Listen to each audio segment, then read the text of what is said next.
Un Leganés encore une fois atroce, mais victoire ô combien importante pour le Barça. Salut les fraudes, j'espère que vous allez bien. On se retrouve pour une nouvelle vidéo. Et nouvelle vidéo, débrief du match entre les Leganés et le FC Barcelone. Victoire 1-0 du FC Barcelone dans un match qui aura été très compliqué. Dans un match où le Barça aura pas été bon ce soir. Ça aura été un match très dur pour eux. Face à une équipe de Leganés qui aura joué très bas et qui aura essayé d'exploiter les contres. Face à une équipe de Leganés qui a fait preuve d'anti-jeu. Ça a gagné du temps, ça a réclamé tout le temps des pénaltys et ça restait par terre sur des fautes et des simulations. En première mi-temps, il y a eu seulement 23 minutes de jeu effective. Seulement 23 minutes en première mi-temps parce que Leganés a tout fait pour plomber le match. Et ce match-là a été dur pour le Barça. Mais aujourd'hui, la grande réalité, c'est que cette victoire est très importante. Peu importe la manière, peu importe comment ça s'est passé, peu importe comment le Barça a joué, ce qu'il fallait, c'est les 3 points. Parce que ça peut arriver d'être émoussé physiquement, surtout quand tu enchaînes autant de matchs, comme le Barça a pu en enchaîner depuis le retour de la trêve. Dans tous les cas, Hansi Flick fera tourner sur le match face à Dortmund. Les joueurs comme Lamine Yamal, Pedri, etc. ne joueront pas contre Dortmund. Ça, j'en suis quasiment sûr quand tu vois à quel point ils étaient fatigués aujourd'hui. Mais aujourd'hui, le Barça devait gagner absolument parce que si tu ne gagnais pas, tu prenais 5 points d'avance sur le Real avec un match nul par exemple. Si le Real gagnait demain, il revenait à 2 points de toi avec un Classico encore à jouer. Ça veut dire que le Real Madrid avait encore son destin dans les mains. Ici, il te battait au Classico, le Real Madrid repassait leader de la Liga. Donc tu devais absolument gagner et garder cette avance pour que quand tu arrives au Classico, même une défaite, tu restes leader de Liga. Donc cette victoire était obligatoire pour le Barça. Tout autre résultat aurait été très compliqué. Maintenant, en l'état, tu as 7 points d'avance. Si le Real gagne demain, tu auras toujours tes 4 points d'avance. Donc cette victoire était importante face à une équipe de Leganés qui, vous le savez, est une équipe piège. Ça gêne le Real Madrid, ça gêne l'Atlético. C'est compliqué de les jouer. C'est pas facile de les jouer. La dernière fois que Leganés a perdu par 2 buts d'écart à la maison, c'était au mois de décembre. Au mois de décembre, avec 2 cartons rouges pour eux en plus, ils avaient perdu contre Valence. C'était en décembre. Donc les Leganés, c'est une équipe compliquée à jouer. Et maintenant, je dois quand même dire quelque chose. Le fait que les Leganés viennent en bloc bas, moi, je vous le dis, pour les Leganés, je le comprends. Parce que les Leganés, à 28 points, ils sont à 2 points du premier non relégable. Ils sont relégables à l'heure où on parle.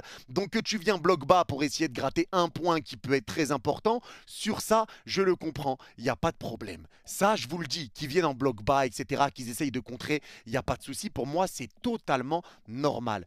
Maintenant, dans l'attitude, j'avoue que j'ai été surpris quand même. Parce que les Leganés qui reste par terre, qui fait des fautes d'anti-jeu, qui est tout le temps en train de parler avec l'arbitre, qui refuse et qui fait des fautes et qui réclame tout et qui reste par terre et des simulations et j'en passe et que tu parles et il n'y a que 23 minutes de jeu effectif sur les 45. Là, par contre, ça devient compliqué. Et notamment en deuxième mi-temps, quand le Barça ouvre le score et ça vient à la 47e minute et que là, les Leganés se dit ah bah putain, merde, et que tu dois commencer à pousser. Et que là, il y a des joueurs du Barça qui restent à terre et qui mettent le ballon en touche. Et ben là, les joueurs de Leganés ne veulent pas rendre le ballon au Barça. Les gars, à un moment donné, faut arrêter. Faut arrêter parce que le Barça disait rien en première mi-temps quand les Leganés gagnaient du temps. Tu voyais pas les joueurs du Barça venir insulter les joueurs de Leganés ou autres. Mais quand c'est dans l'autre sens, là, ça commence à se plaindre. Mais les gars, cette action où Rafinha reste à terre et tu mets le ballon en touche et qu'un joueur comme Mounir El Haddadi, qui est un ancien du Barça, pète les plombs, veut pas rendre le ballon au Barça, qui joue la touche derrière et que les joueurs de Leganés gardent le ballon finalement et qu'ils le rendent pas au Barça, les gars, à un moment donné, faut arrêter. Faut arrêter aussi. Là, ça devient quand même très grave. Ça devient critique. Cette équipe de Leganés rejoint très clairement les équipes type Retafe et j'en passe. Jouer de cette manière, c'est grave, les gars. La vérité, c'est grave et vraiment, c'est un match où on n'a pas pris énormément de plaisir. Ça a été un match compliqué pour le Barça, un match avec pas beaucoup de spectacle, un match très poussif et un match dur. Parce que dans cette première mi-temps, c'est Leganés qui a eu les plus grosses situations. Et ça, c'est une réalité. Parce qu'on n'a pas reconnu le FC Barcelone dans ce match et notamment sur la première mi-temps. Parce que offensivement, il n'y avait pas le mouvement que tu pouvais voir habituellement. Donc tu ne te créais pas de situation. Mis à part sur l'occasion de Jules Koundé qui centre s'est dévié, ça a failli être un CSC déjà en première mi-temps, mais il y a l'arrêt de Dimitrovic. Mais sinon, c'est un Barça qui n'arrive pas à être dangereux parce que les Leganés c'est bien en place. Mais toi, d'habitude, pour faire bouger le bloc bas, tu ramènes de la permutation, des joueurs qui bougent dans tous les sens, des appels de balle à tout va. Là, c'était très statique. c'était très statique. Et Ter Stegen n'était pourtant pas sur le terrain. Mais là, c'était très Ter statique. Ça bougeait pas pour le Barça. Il n'y avait pas de mouvement. Le pressing était pas bon. Ton contre-pressing était pas mis en place. Les Ganes arrivaient à ressortir très facilement. Et derrière, ça allait te punir en contre-attaque dans le dos de Jules Koundé ou sur des erreurs d'alignement d'Araujo. Et aujourd'hui, Araujo, encore une fois, sa première mi-temps est cataclysmique.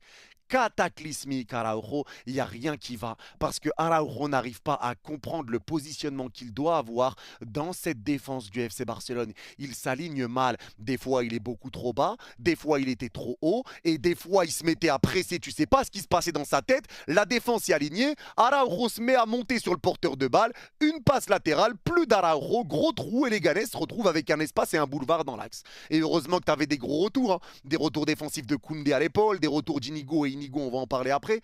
Mais aujourd'hui, Araujo était totalement à côté de la plaque. Ça a été un match difficile pour lui et sur la première mi-temps, ça a été très dur pour tout le monde. Le Barça a galéré. Ça a été très dur et c'est les Ganes qui a eu les plus grosses occasions, notamment avec la grosse parade de Chesney dans les premières minutes aussi. Grosse parade de Chesney et heureusement qu'il est là pour donner de l'air au FC Barcelone. Mais ça ne changeait rien au fait qu'aujourd'hui, tu le sais, il y a de la fatigue pour les joueurs du Barça. Et si Lamine Yamal, Pedri, etc. ont joué tout le match, c'est tout simplement parce qu'ils ne joueront pas contre Dortmund. Ça, j'en suis sûr.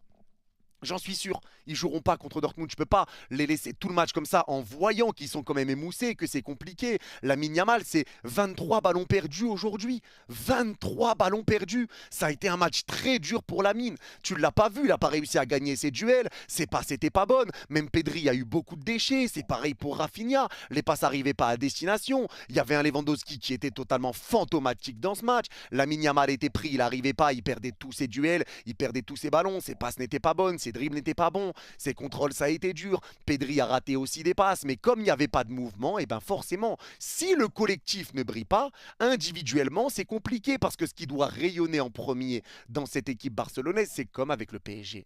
Il faut que le collectif brille. Et à l'intérieur, les individualités vont briller. Et aujourd'hui, le collectif, je ne l'ai pas reconnu. Ça faisait longtemps que je ne m'endormais pas devant un match du Barça. Cette première mi-temps, c'était très compliqué pour Barcelone.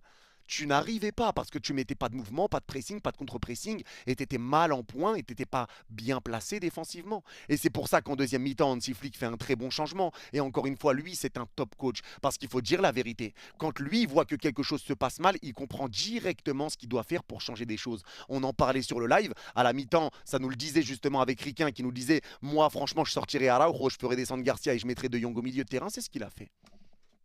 Et on en parlait.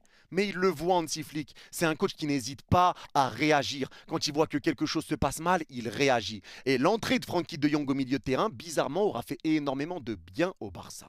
Ça aura fait du bien. Parce que tu auras ramené quelqu'un qui aura été là pour défendre aussi les intérêts du Barça. Quand il y a l'arbitre sifflait quelque chose, il parlait avec l'arbitre. Il aura ramené du calme, de la sérénité, des bonnes ressorties de balles. Il aura proposé aussi des solutions. Ça aura remis Pedri un petit peu bien en place et le milieu de terrain était mieux en place. Tu récupérais quand même des ballons. Mais tu n'étais toujours pas au mieux. Ça, c'est une réalité. Mais maintenant, tu marques très rapidement dans cette deuxième mi-temps et tu sais que dans ce genre de match, plus le temps passe, plus c'est difficile d'être dangereux, plus c'est difficile de marquer. Donc le temps dans ce genre de match joue clairement contre toi. Surtout quand tu sais que tu as joué que 23 minutes en première mi-temps sur les 45 qui sont passés. Là, forcément que tu peux te poser des questions. Donc ce but qui arrive à la 47e arrive au très très bon moment. Et là, les gars, il faut quand même le dire, c'est grâce à Gérard Martin. Parce que le travail qu'a fait Gérard Martin sur la récupération, le tacle qu'il fait, ça revient sur Rafinha qui est seul. Rafinha lève la tête, il voit qu'il y a Lewandowski. Le centre, c'est dévié par Saenz et il le met en CSC. S'il ne le touche pas, il y a Lewandowski qui est derrière. Donc, dans tous les cas, il y aurait eu but. En tout cas, gros danger pour le Barça. Si Lewandowski aurait choc, ça, on ne sait pas. Mais en tout cas, il y aurait eu gros danger. Et ça part de Gérard Martin. Et Gérard Martin, que beaucoup, et moi le premier, les gars, je trouvais qu'il avait rien à faire à la Masia, que c'était le joueur que je comprenais pas ce qu'il foutait là dans cette équipe. Et ben, à force que Flick l'utilise et lui donne de la confiance, et ben, il répond présent, Gérard Martin. Il est quand même pas dégueulasse. Il fait des bons retours défensifs, il commence à être beaucoup plus à l'aise. Il est pas mauvais. il est pas mauvais. Et c'est lui qui vient de récupérer ce ballon et il faut le dire. Il faut le dire. Vraiment, Gérard Martin, super tacle, super récupération. Et derrière, Rafinha te met un très bon centre. C'est récupéré par Sainz qui le met dans son propre but. Et ça fait 1-0 et ce but te soulage. Ce but te soulage. Parce que derrière, tu auras eu des situations d'aller marquer. Tu auras eu des situations de contre-attaque. Mais encore une fois, tu les auras gâchées parce que tu voyais encore que des passes étaient mal données. Tu prenais des mauvaises décisions. Tu passais, mais c'était trop long, c'était trop